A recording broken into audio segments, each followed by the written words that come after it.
ایک زمانے میں بغداد کے قریب ایک چھوٹے سے گاؤں میں ایک نوجوان رہتا تھا جس کا نام فہد تھا۔ فہد ایک غریب لیکن نہایت دیانتدار اور محنتی کسان تھا۔ وہ صبح سویرے نماز پڑھتا، پھر کھیتوں میں کام کرتا اور شام کو قرآن کی تلاوت میں مصروف ہو جاتا۔ اس کی ماں بیمار تھی اور وہ تنہا ہی گھر کا سارا بوجھ اٹھاتا تھا۔ فہد ہمیشہ اللہ پر بھروسہ رکھتا اور رزق حلال کمانے کو ہی کامیابی سمجھتا تھا۔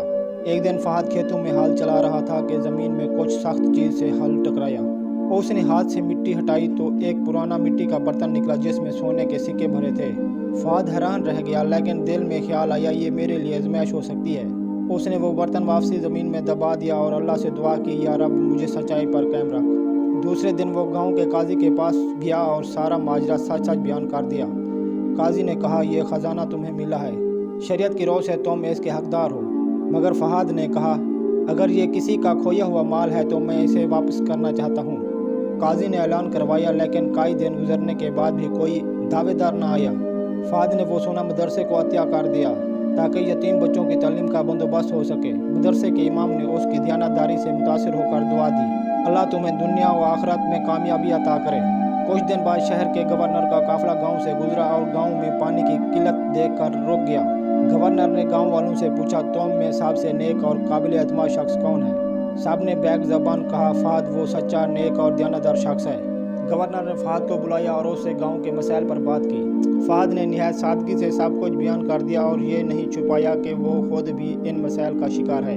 گورنر اس کی سچائی سے متاثر ہوا اور شہر واپس جا کر بادشاہ کو ساری بات بتائی۔ بادشاہ نے فوراً حکم دیا کہ فہد کو دربار میں بلایا جائے۔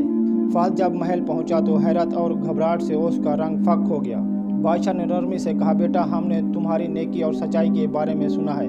فہد نے عاجزی سے جواب دیا، میں تو صرف اپنے رب کو راضی کرنے کی کوشش کرتا ہوں۔ بادشاہ نے اسے گاؤں کا نگران مقرر کر دیا اور گاؤں میں کنواں کھدوایا، مدرسہ بنوایا اور طبی مراکز قائم کروایا۔ اب فہد نہ صرف گاؤں کا خیر خواہ تھا بلکہ بادشاہ کا مشیر بھی بن چکا تھا۔ وہ دن رات لوگوں کی خدمت کرتا اور اپنی ماں کی خدمت میں کبھی کمی نہ آنے دیتا۔ گاؤں کے بچے اسے اپنا رہنما ماننے لگے اور جوان اس کی پیروی کرنے لگے۔